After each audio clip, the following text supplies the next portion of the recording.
todos, gracias por esta invitación a Neuron Talent Forum. Muchísimas gracias. Pues vamos a abrir este foro importante, este panel de discusión con grandes expertos. Ya los presentó por ahí María. Bienvenidos todos y esperemos que sea muy nutrido para ustedes todo este conocimiento que nos van a compartir grandes expertos. Pues bueno, hoy vivimos un punto de inflexión en un mundo del talento, el avance tecnológico, la urgencia con la sostenibilidad, los nuevos modelos educativos y las expectativas humanas en el trabajo nos están transformando no solo en el cómo trabajamos, sino por qué y para quién lo hacemos. Las organizaciones ya no compiten solo por productos o servicios, también compiten por talento diverso, consistente, adaptable y conectado emocionalmente con su propósito. Precisamente en este panel exploraremos cómo se están adaptando ese talento frente a los grandes retos de nuestro tiempo. La transición energética, la digitalización, la reinvención educativa, el sentido de pertenencia y la diversidad van a ser factores importantes de análisis con grandes expertos y vamos a ver cómo lideran desde lo humano y lo estratégico y cómo pasar de retener el talento a merecerlo. Y bueno, vamos a dar inicio con nuestro siguiente panelista, Alejandro Saucedo. Bienvenido, quiero hacerte esta pregunta, vamos a ver qué opinas en cómo se está preparando el talento para responder a los retos de sostenibilidad y transición energética y cómo se incorpora la diversidad en esa ecuación. Te cedo la palabra.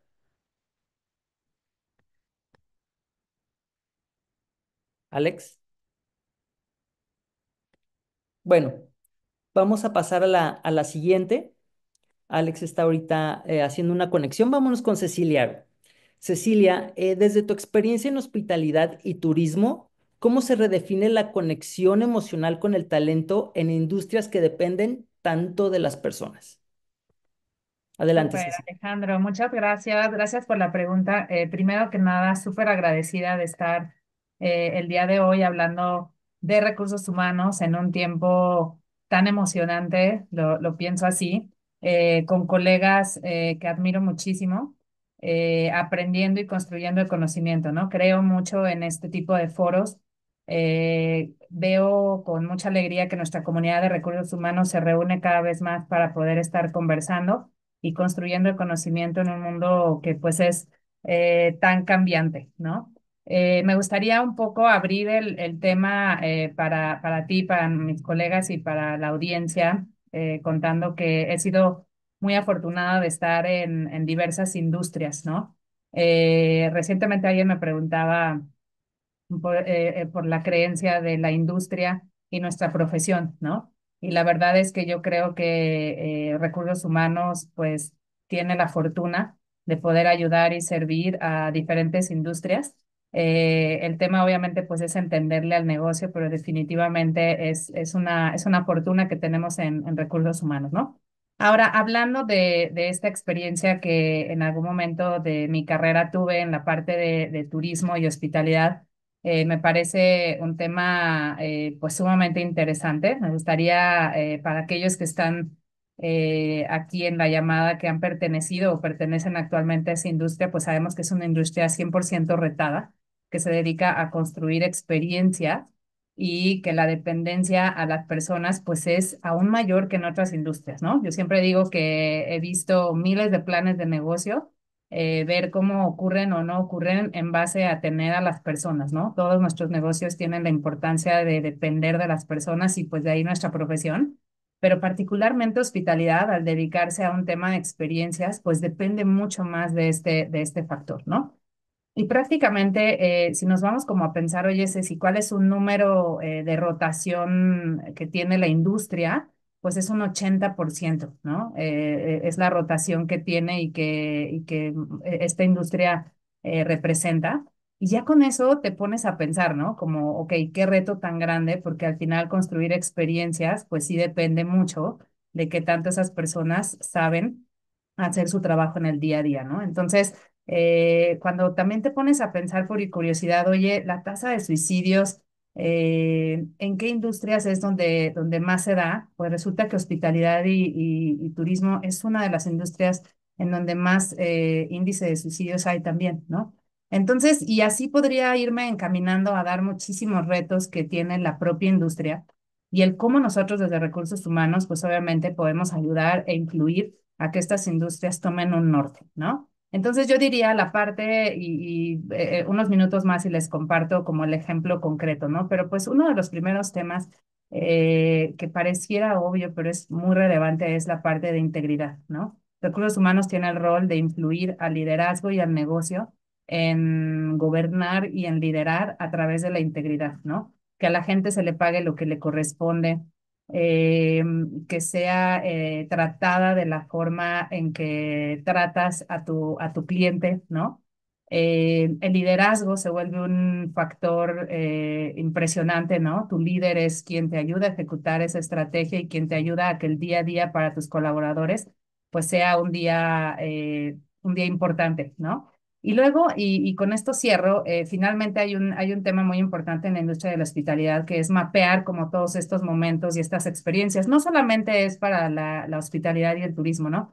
Muchas otras industrias también lo tienen. Estos momentos en que es súper importante que tu cliente esté feliz, ¿no? En el caso, por ejemplo, de la hospitalidad, tomando en cuenta que es la gente que diseñó sus vacaciones, ¿no? Que la gente, ¿no? En muchos momentos puede vacacionar a veces hasta solamente una vez al año y gasta una cantidad importante de sus recursos para poder ir a esa experiencia. Y cuando la persona llega a ese hotel, pues el check-in es un momento clave, ¿no? Es un momento que define muchísimo la experiencia y cuando tú ves en TripAdvisor y en todas estas páginas de revisión, pues logras ver cómo la gente se queja o vanagloria el servicio de una cadena en base a ese momento, ¿no? Y pues, ¿qué crees? Nosotros en ese momento y en ese proyecto, una de las claves que yo hice fue pues la alianza con esta persona que diseña el Customer Experience, ¿no? Porque realmente, y lo han dicho a través de todos los paneles, pues sí tiene que ser igual la experiencia de tu cliente y la experiencia de tu colaborador, ¿no? ¿Y cuál es el momento más clave también cuando llega tu colaborador? El onboarding, ¿no? Y cuando tú vas a Glassdoor, ¿de qué se quejan mucho los colaboradores? Pues eso, ¿no? Del onboarding, de que no hay experiencias diseñadas para ellos que les permitan tomar herramientas que en el día a día los hagan exitosos, ¿no? Y así por el estilo. Entonces, si yo pudiera como con esto cerrar, pues realmente es una idea de hacerlo tan práctico como es. La persona que diseña Customer Experience tiene que ser tu aliado estratégico para diseñar este Employee Experience y tiene que ser exactamente igual de importante.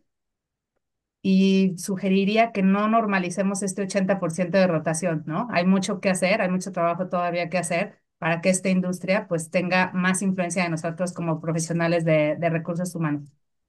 Muchas gracias, Cecilia, muy interesante. Vamos a conocer más de la experiencia de los panelistas.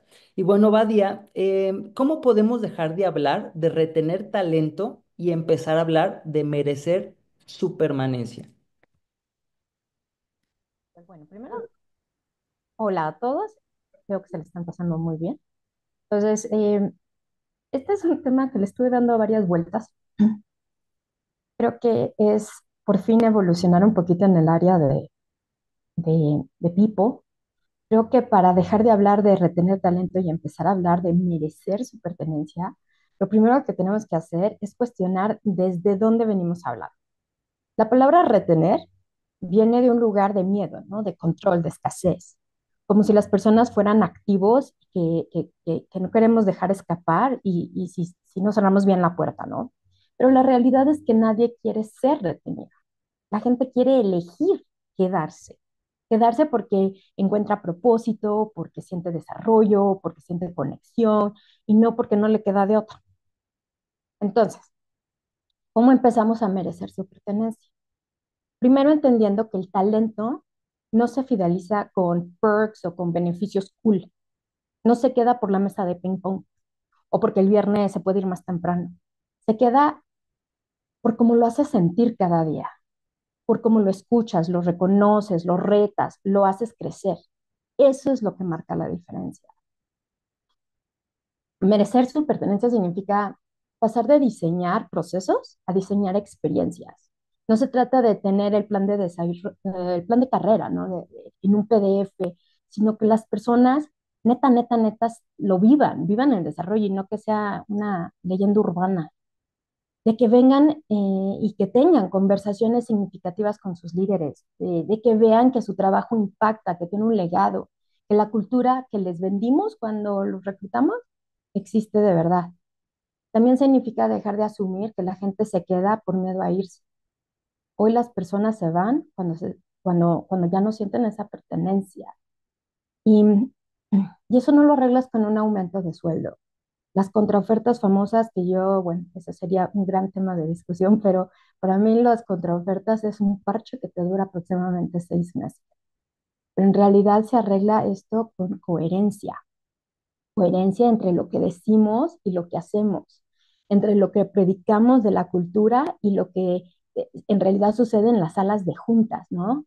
Merecer su pertenencia es aceptar que el engagement no se exige, se construye, y no desde people, desde cada interacción, desde cada líder, desde cada equipo, desde cada acción que tomamos.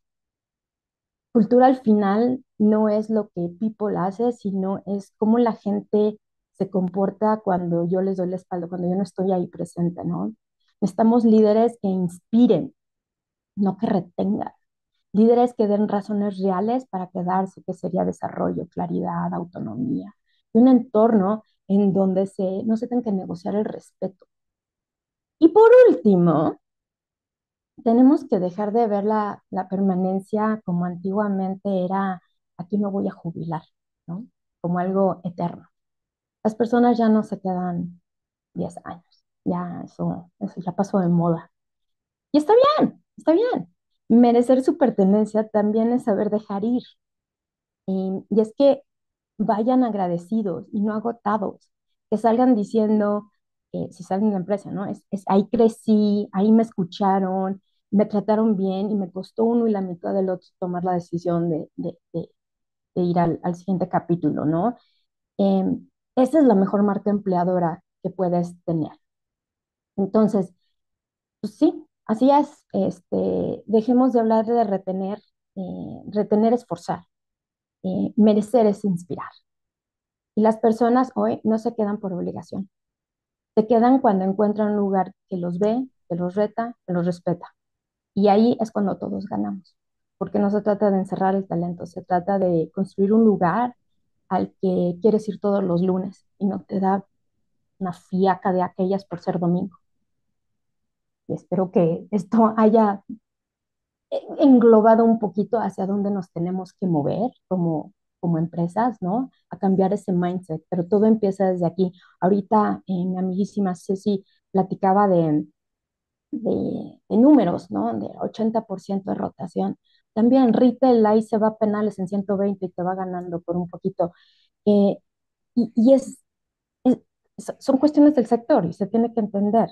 Y en el corporativo a lo mejor es mucho, mucho mejor la retención, pero de nuevo, dejemos de hablar de rotación, dejemos de hablar de retener, empecemos a hablar de trátalos también que no se quieren ir, enfócate en la experiencia, no te enfoques en el número, en la métrica. Obviamente necesitamos las métricas porque lo que no se mide no se controla, pero va más allá del número del KPI, ¿no? Va más allá, es cambiar el mindset del área de people a ser innovadores, a ser disruptivos y a crear experiencia.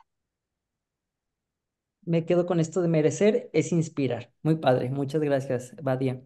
Em, bueno, vamos a conocer también la visión de Miguel Cardona.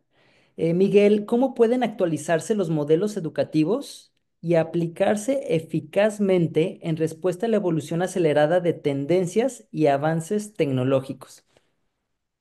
Hola Alejandro, hola a todos, buenas tardes y gracias por la invitación.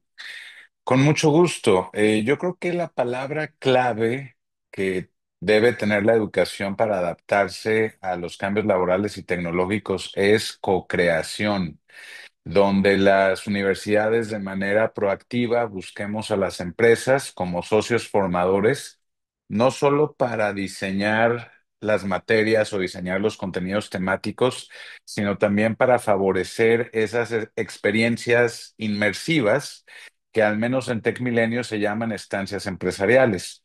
Y permítanme hablar un poquito de esta co-creación desde un ejemplo muy concreto.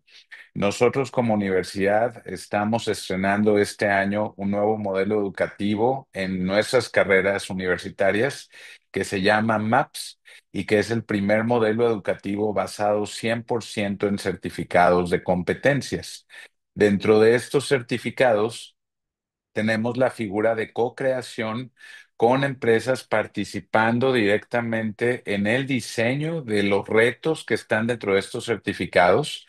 Y también tenemos la presencia de empresas desde el punto de vista de co-branding de algunos de ellos, lo cual nos permite mejorar el respaldo que nuestros alumnos tienen al momento de salir al mercado. Por otro lado, creo que otro elemento importante de adaptación tiene que ser la presencia de estas rutas de enfoque o de esta capacidad de personalización que tiene nuestro modelo educativo, porque una vez que tú tienes ciertas competencias disciplinares o de tu área, ya sea ingeniería, negocios o ciencias creativas, por ejemplo, también tú como profesional puedes poner cierto énfasis en temas que a ti te interesen. Por ejemplo, obviamente un administrador de empresas que a lo mejor le llame recursos humanos puede tomar certificados que le ayuden a profundizar en esa área específica, o a lo mejor un diseñador gráfico que quiera especializarse específicamente en temas de animación digital y postproducción. Entonces, teniendo esta combinación de las empresas muy de la mano con las universidades dentro de este modelo y al mismo tiempo el favorecer esta personalización, creo que vamos hacia una formación cada vez más integrada al trabajo que nos permita tener generaciones mucho más competentes al mismo tiempo, mucho más resilientes ante todos los cambios y de esa manera que aporten mucho más valor. Y si acaso el último punto que sumaría es cómo se imparte la educación hoy. Yo creo que la pandemia fue una gran maestra en enseñarnos que la virtualidad puede ser un entorno sumamente rico para formar a los jóvenes. Y hoy, por ejemplo, nosotros tenemos tres grandes formas de impartir nuestras carreras. Tenemos el formato presencial, tenemos el formato híbrido, donde aprovechando la tecnología tenemos personas aprendiendo de manera sincrónica a lo largo de toda la República, y tenemos formatos 100% autodirigidos. Esto creo que son los principales cambios que al menos desde nuestra trinchera estamos haciendo para ser un socio de mayor valor para el sector empresarial. Gracias, Miguel, por tu aportación. Alex Saucedo, te estábamos esperando. ¿Cómo se está preparando el talento para responder a los retos de sostenibilidad y transición energética? ¿Y cómo se incorpora la diversidad en esa ecuación? Sí, muchas gracias, Alejandro. Pues pienso que para poder hablar de sostenibilidad, tenemos que hablar mucho de la evolución del talento, en donde el talento hoy se ve desde una perspectiva mucho más integral. Es decir, antes el talento era como de que para ser un líder necesitas ser muy bueno técnicamente y tomar muy buenas decisiones de negocio. Hoy en día sabemos que para que un talento sea sostenible, tiene que ser un talento que está preparado en temas de diversidad e inclusión, procesos, eficiencia, medio ambiente, biodiversidad, equidad de género, temas raciales y grupos étnicos, aprovechamiento del agua. Y en el caso en particular de la transición,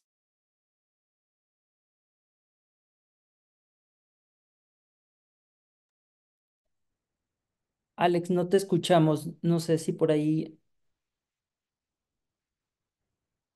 No.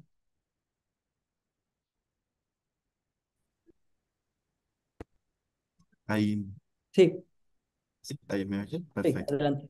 ¿Me escucharon lo anterior o no se escuchó? Nada, nada. El último, renglones que mencionaste, no. Ok, entonces lo que yo decía es que cuando hablamos de talento sostenible, tenemos que hablar de aquellos talentos que tienen una formación más integral, que no solamente son talentos enfocados a decisiones de negocio y que son técnicamente buenos, sino que son talentos que también tienen conocimiento, experiencia y sensibilidad en temas de biodiversidad, medio ambiente, sustentabilidad, diversidad e inclusión, etcétera, ¿no?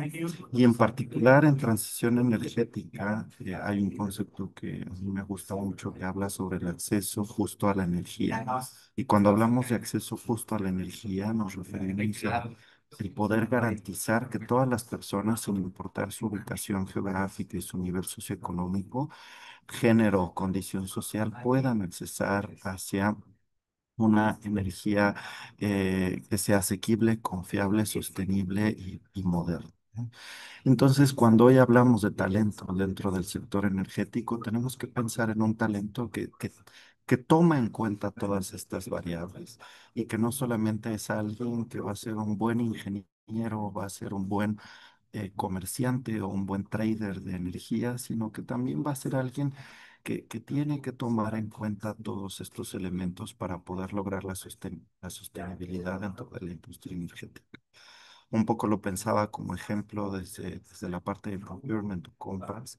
Hoy en día sabemos que las compras no pueden dejar de lado la diversidad y la inclusión porque tenemos que pensar en proveedores que tomen en cuenta la labor de las mujeres emprendedoras, proveedores que tomen en cuenta a personas indígenas, a mano de obra local, comunidades locales.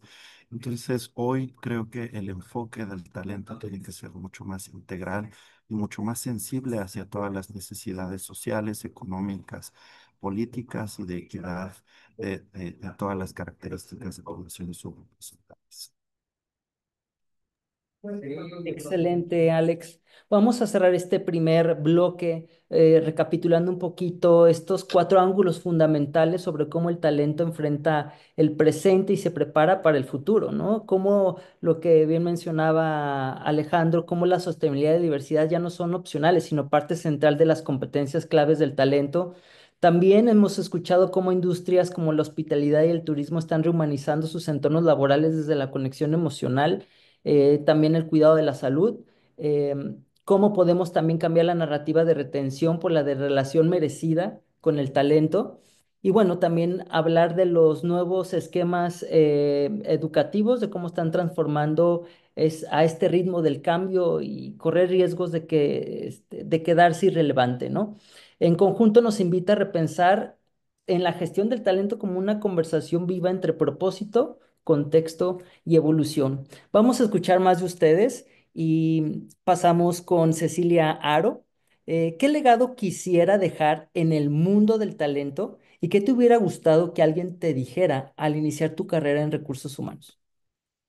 Gracias, Alex. Por un momento escuché que me hablabas de usted y ya me quería dar un infarto aquí, pero qué bueno que no, escuché que de tú. Em, pues la verdad, qué linda pregunta en términos de legado, porque yo diría que recursos humanos, como lo dije al inicio, pues es una profesión, yo sí lo creo que está al servicio del mundo, ¿no? Y tiene la posibilidad de cambiar al mundo cuando veo los 17 grandes problemas que tenemos, los 17 problemas que marca la ONU, siempre lo digo en foros y con colegas, ¿no? Tenemos injerencia en al menos 7, 8 de ellos, solamente por nuestra profesión de recursos humanos, ¿no? Ya cuando nos vamos a depende qué industria, pues ya también incrementa tu scope de influencia, ¿no?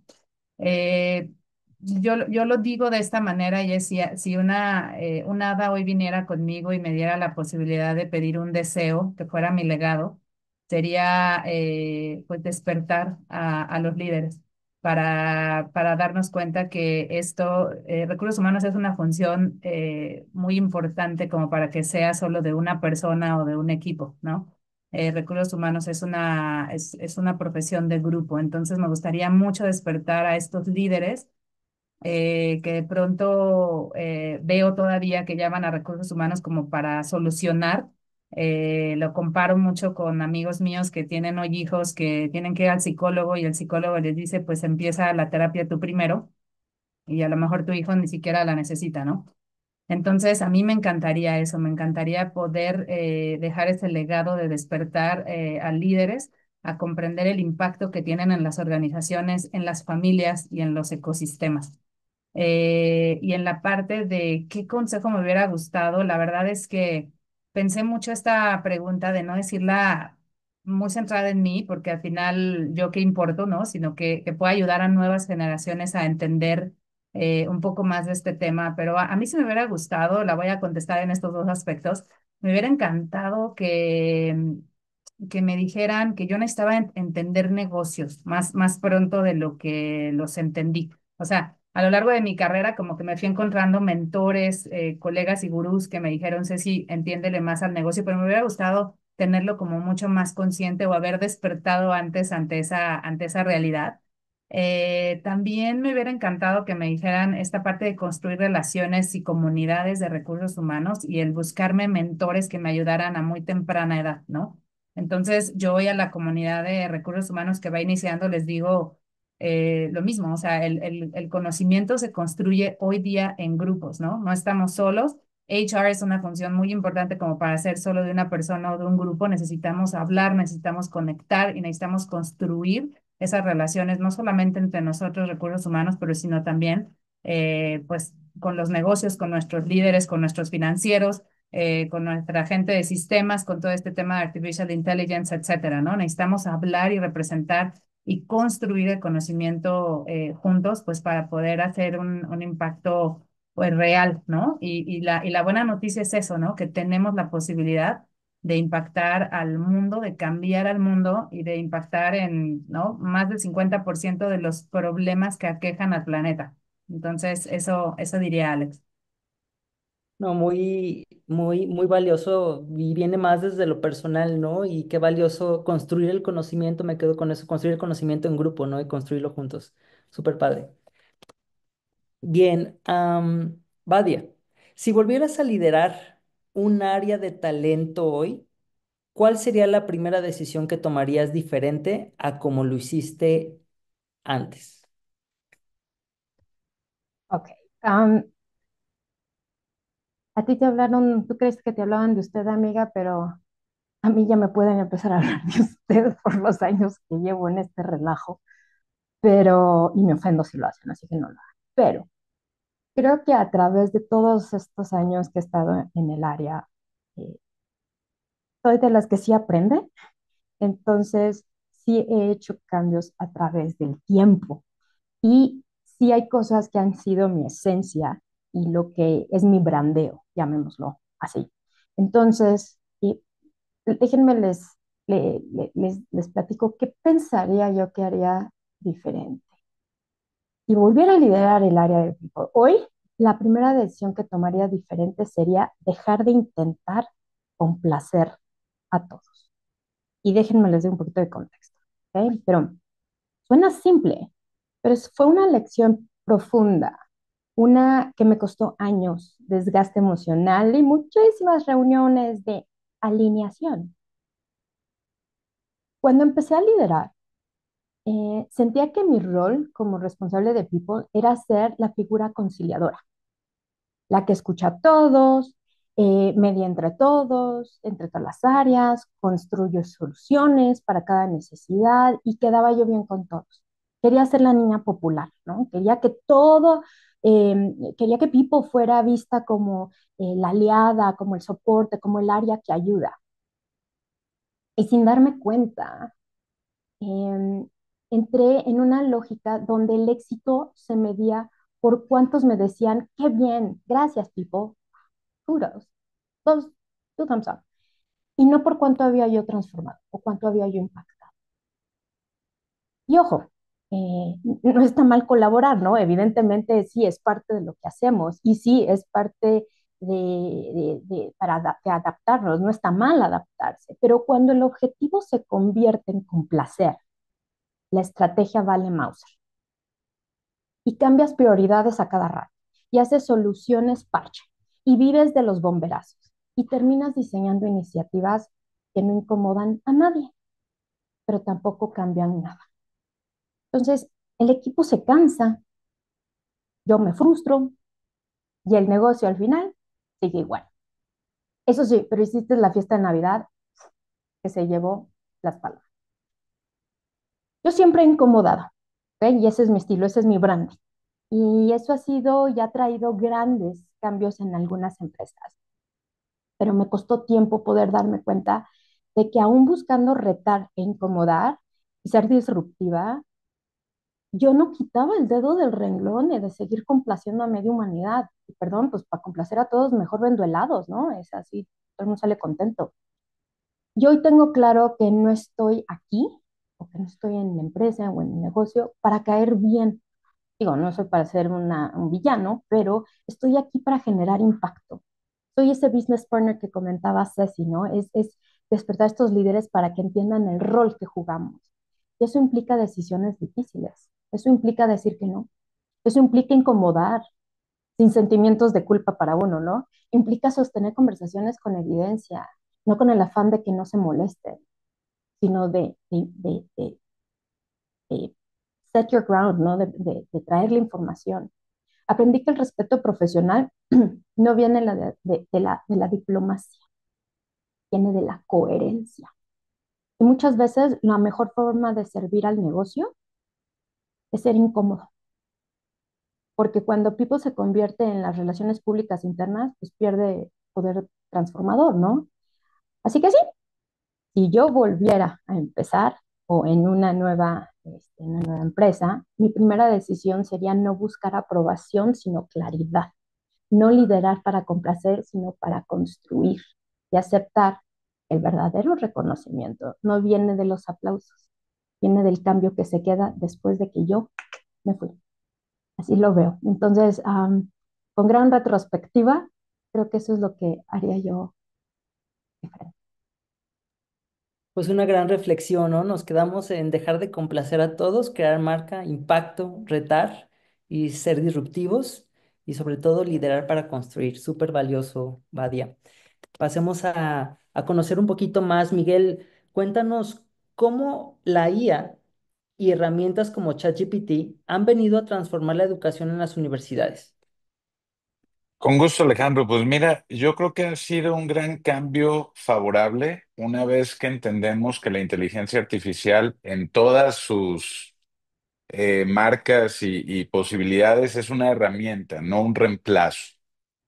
¿Por qué lo comento? Desde el aula, el uso de la inteligencia artificial nos ayuda a hacer una enseñanza más personalizada. Por ejemplo, hay clases en las que tenemos herramientas de inteligencia artificial que van marcando la trayectoria de progreso del estudiante en un problema matemático, en un problema de ingeniería, y de esta manera el estudiante puede ir autogestionando su nivel de dominio. Una vez que va teniendo un mayor logro en los ejercicios, la misma herramienta le va configurando ejercicios de mayor reto. Y esta capacidad de personalización yo creo que nos ayuda a que los docentes que están en el aula puedan dedicar mucho más tiempo al tema de formación, al tema de acompañamiento, porque al final del día, conforme han mencionado nuestros colegas, es importante la formación no solo de profesionales, sino también la formación de personas desde el punto de vista hábitos, desde el punto de vista valores. Ahora, también es un hecho real que la inteligencia artificial es un gran ahorrador de tiempo, pero este ahorro de tiempo debe traducirse también en dedicar este excedente a los temas de desarrollo de propósito personal y profesional. Y en este sentido, yo creo que el punto clave es cómo se utiliza la inteligencia artificial. Nosotros como institución promovemos el tema de la integridad académica. Incluso el semestre pasado, en diciembre, estuvimos formando a todos nuestros docentes con un curso sobre inteligencia artificial para que pudieran estar en el mismo nivel de idioma que nuestros alumnos nativos digitales y tuvieran todos los razonamientos para decir cuál es el uso correcto. Y precisamente el modelo MAPS que mencionaba en mi intervención anterior parte de esta premisa de que la inteligencia artificial es un habilitador para desarrollar competencias humanas, es también un habilitador para acceder más rápidamente a información contextual en temas de investigación, en temas de entendimiento técnico, pero nunca va a ser un reemplazo. La inteligencia artificial tiene que ser una herramienta que nos permita conectar más rápido con diferentes esferas de conocimiento y de esa manera poder resolver mejores problemas. Muchas gracias, Miguel. Alex, para ir cerrando este segundo bloque, ¿por qué es importante tener un área de diversidad e inclusión y cómo impacta esto en la cultura y el negocio? A ver, ¿ahí me escuchan bien? Sí. Perfecto. Eh, pues me encanta esta pregunta porque pienso que cuando yo tomé esta posición, la verdad es que yo no sabía el impacto. Como que para mí era una posición que era muy atractiva para mi carrera profesional y cuando empecé a darme cuenta de la magnitud de lo que significaba y del impacto al negocio, me pareció espectacular, ¿no? Y lo quiero explicar de esta manera. Em, en Engie, que es la empresa donde trabajo actualmente, la política de diversidad e inclusión o la filosofía se llama Be You at Engie, es decir, sé tú en Engie. Y lo que nos dice el modelo de sé tú en Engie es de que puedas ser tú y portar tus características y tus diversidades con orgullo. Y me parece que esto tiene mucha congruencia en el sentido de que si yo soy una persona que tiene que ocultar que a lo mejor mis padres son personas eh, trabajadoras de servicios domésticos, si yo tengo que ocultar que vengo de una escuela pública, si yo tengo que ocultar que tengo una orientación sexual diversa, entonces no voy a estar cómodo en mi espacio de trabajo. Y el no estar cómodo en mi espacio de trabajo va a disminuir mi desempeño y va a disminuir el hecho de que yo tenga la posibilidad de poder proponer, de poder innovar, de poder llevar mis distintas capacidades como profesional a sus niveles más altos, ¿no?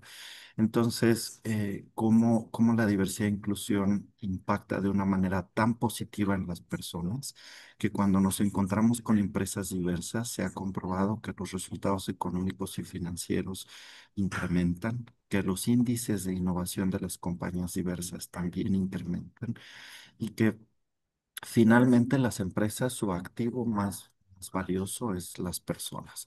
Entonces, si las personas no están a gusto en la empresa en la que están trabajando, pues su desempeño se va a ver totalmente afectado. Y lo pensaba desde un enfoque, desde cultura organizacional y clima laboral, que a veces pudieran ser temas que decimos, ay, qué aburrido, ya viene recursos humanos a hablar de clima laboral, ¿no? Pero en realidad, clima laboral es uno de los pilares de una organización para que una organización pueda ser exitosa, ¿no? Y uno de los pilares del clima laboral tiene que ver con diversidad e inclusión, y esto impacta de manera muy grande en el negocio. Y pienso que ahora diversidad e inclusión ha tomado muchísimo más relevancia por un contexto político internacional en donde incluso justo acabo de leer hace unos minutos la búsqueda de la prohibición de la transición de género y tratamientos hormonales en Estados Unidos.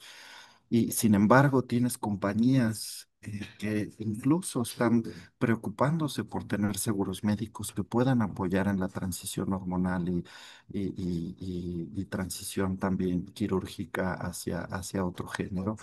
En el caso de Engie no hemos llegado a ese nivel, pero sí tenemos una guía en donde se busca el apoyo completo hacia una persona en cualquiera de sus circunstancias, ya sea madres, padres solteros, ya sea orientación sexual, ya sea lo que sea que las personas necesiten, y hacer este reconocimiento de aquellas poblaciones que han tenido una mayor vulnerabilidad, que son de poblaciones subrepresentadas o somos poblaciones subrepresentadas, me parece que genera un impacto eh, valiosísimo.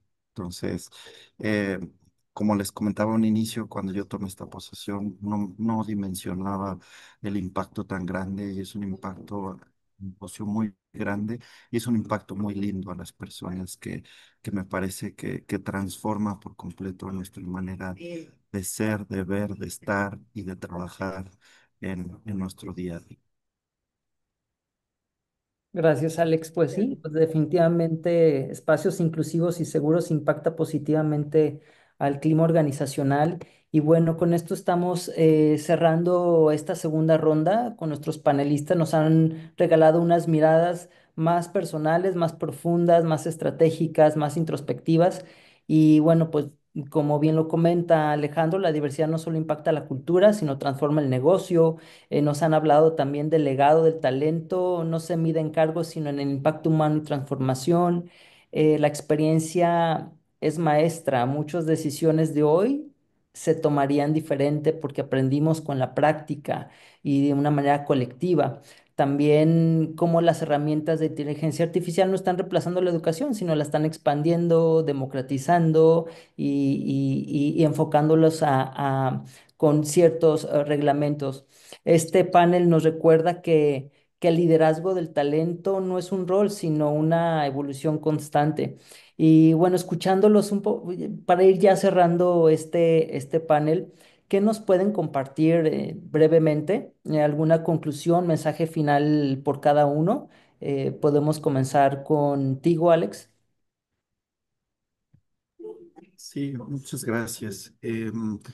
Pues súper interesante todo lo que mencionan sobre este talento integral que hay que tomar en cuenta desde distintas perspectivas sobre la transformación y sobre la innovación. Y yo algo que quería solamente complementar era relacionado hacia la salud mental, ¿no? Y cómo también hoy nos preocupamos de la salud mental de nuestros talentos, porque es algo que antes no hablábamos de eso, era inexistente y estaba prohibido también, o sea, era prohibido sentirte triste, estaba prohibido estar deprimido, tú tenías que trabajar independientemente de cuál fuera tu situación. Pienso que también hoy cuando hablamos de un talento diverso y cuando hablamos de un talento con potencial, es porque es un talento que también estamos cuidando de su salud mental, para que ese talento pueda dar de lo mejor de sí y para que nuestra compañía sea sostenible también con este talento.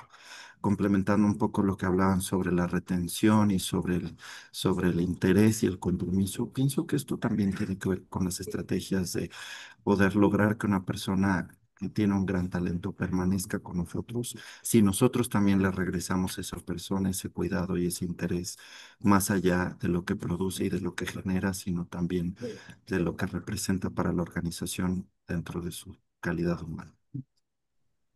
Muy bien, sigamos escuchando un poquito sus conclusiones y al final ahondamos un poquito en algunas preguntas que hay por parte del público. Adelante, Badia, ¿qué nos puedes comentar? Ahorita revisando de nuevo el título, porque se me había olvidado completamente el título de aquí del panel.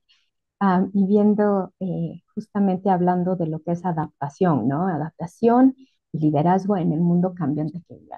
Algo que he mencionado mucho, tanto en ahora que hago podcast, como siempre lo he hecho sería en los últimos años, que una de las cosas que tenemos que aprender, o más bien una de las habilidades que se va a volver primordial para seguir en este ámbito es la habilidad de desaprender para volver a aprender. Y si no vivimos, si no tenemos esa capacidad de adaptación, de evolución, porque no es adaptarse, porque nos suena muy darwiniano todo esto, es una cuestión de evolución, de saber en dónde hace sentido, porque hay también organizaciones y sectores en donde evolucionan, pero van pianito, ahí van, no hay prisa y otros que van, pero más rápido que, ¿no? que las actualizaciones del iPhone. Entonces, es saber en dónde estás, en dónde te encuentras. Y ojo, no tiene nada que ver con tu generación, con tu edad, ni siquiera tu momento de vida. Tiene que ver con tu mentalidad.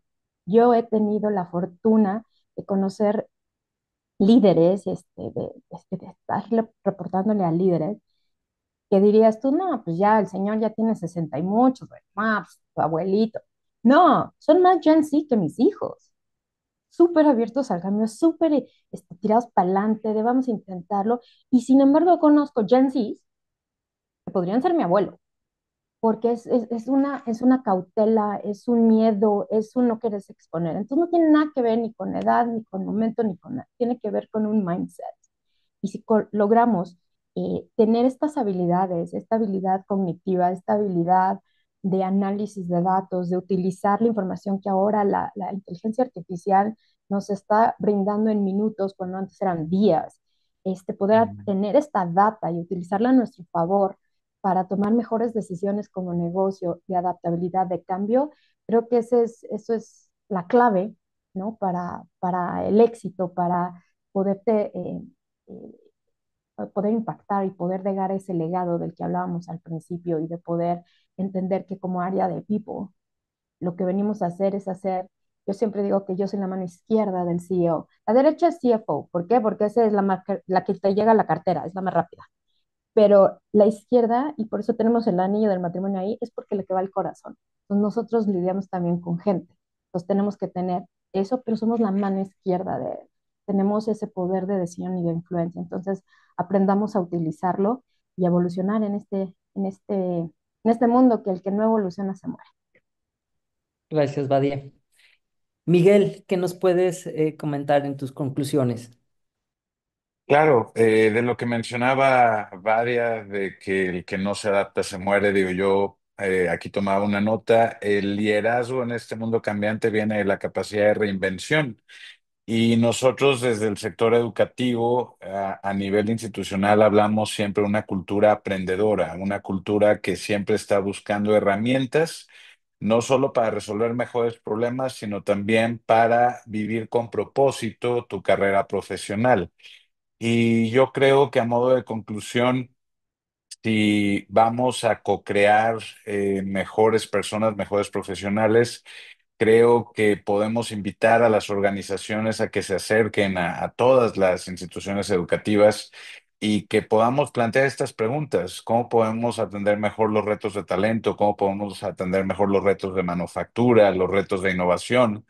Y de esa manera estoy seguro que así como estamos abriendo este año con un nuevo modelo educativo, seguramente vendrán más innovaciones en el sector que nos ayudarán a ser un aliado muy potente de todos los sectores productivos. Gracias, Miguel. Ceci, Sí, pues yo cerrar con un agradecimiento infinito a cada uno de ustedes, Vadi, Miguel, Alejandro Saucedo y Alejandro Navarro, por todo lo que aprendí de ustedes. Me llevo mucho esta invitación, Miguel, a unir el tema educación con el tema corporativo. Yo creo que ya es un must, es algo que debemos saltar a hacer. Hoy día estadísticas nos muestran, ¿no?, que los jóvenes están teniendo muchísimo mayor complicación para encontrar trabajo porque justamente AI Mm. está haciendo las veces del trabajo que a nosotros nos daban. Yo recuerdo cuando empecé en el periódico Reforma como becaria y todo el trabajo que yo hacía, probablemente hoy ChatGPT me lo podría resolver, ¿no? Entonces, qué diferente hubiera sido mi realidad de no haber encontrado yo esa oportunidad y empezar a aprender desde muy temprano. Entonces, creo que es un deber que el mundo corporativo y el mundo de educación hablen, con lo cual me quedo muy contenta. Y cierro yo probablemente en el mismo tenor de recordar cómo se llama nuestro panel y es la importancia pues de esta adaptabilidad y liderazgo y pensar que el tema liderazgo es entender que nosotros somos relación, ¿no? No somos individuos solamente, somos relación. Y eso quiere decir que hace poco me lo decía un colega, me lo estaba enseñando en una sesión de aprendizaje en donde me decía, Ceci, entiendo que tú eres auténtica y te gusta decir lo que piensas, pero somos relación. Entonces, el cómo lo dices, para qué lo dices, el cómo hace sentir a los demás importa porque somos relación. Entonces, me quedo con esa parte de invitar a nuestra comunidad a que para nosotros poder crear esa conciencia en los líderes de las organizaciones, tenemos que empezar en casa y entender que somos esa relación y que importa el cómo nos relacionamos y el que formar estas comunidades y cerrar brechas va a generar un alto impacto en el mundo. Entonces, muy agradecida de estar aquí, Alex. gracias, Ceci. Miren, hay algunas preguntas por parte del público y vamos a ir resolviendo. Son una pregunta general. por ahí que levanten la mano, quien quiera ser valiente en responderla. Dice, ¿qué impacto emocional y cómo aminorarlo puede tener el talento humano que puede ser sustituido por la IA? Sabemos que hay cierto temor, ¿no? Entonces, esta parte emocional, ¿cómo, cómo manejarlo por el temor a ser sustituidos por la IA? ¿Cómo lo han enfrentado en sus organizaciones? ¿Alguno? Adelante, Badia. Ok. em, Algo que yo he comentado a mucha gente, sobre todo colegas que vienen y me platican justamente de, ay, es que mi trabajo, es que ya va a ser obsoleto.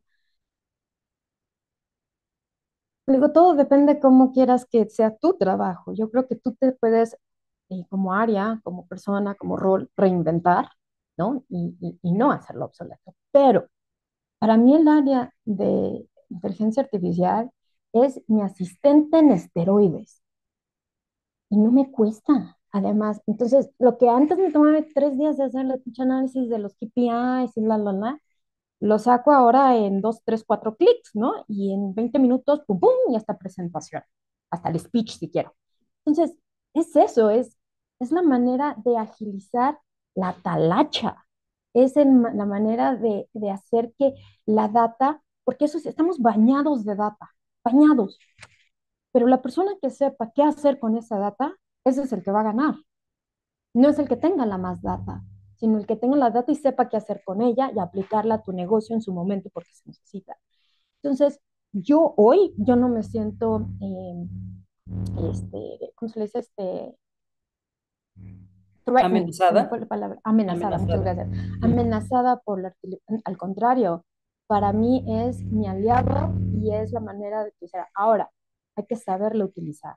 Con todo respeto de todos los reclutadores, creo que hemos perdido mucha más de su humanización, ese contacto humano por el uso que le estamos haciendo. Y no es está bien hecho, el decir, los sistemas están bien hechos, pero creo que los estamos aplicando mal. Y como mencionó Ceci en algún momento, este, pues es más difícil encontrar trabajo, pero no porque no tengamos la capacidad, sino porque hemos perdido esa personita que tiene esa experiencia, para poder identificar ese talento, porque todo se lo dejamos a un algoritmo.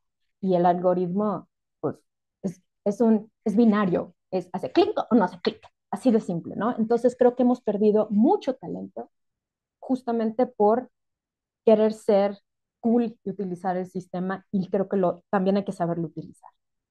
Gracias, Badia. Ceci. Sí, yo nada más como complementar, ¿no? O sea, realmente, a ver, creo que sí el tema miedo es lógico, primero que nada, pero a mí el miedo también ha sido brújula en muchos momentos de mi vida y me ha dado muchísimo. Entonces, es una emoción que nos sirve muchísimo como humanidad.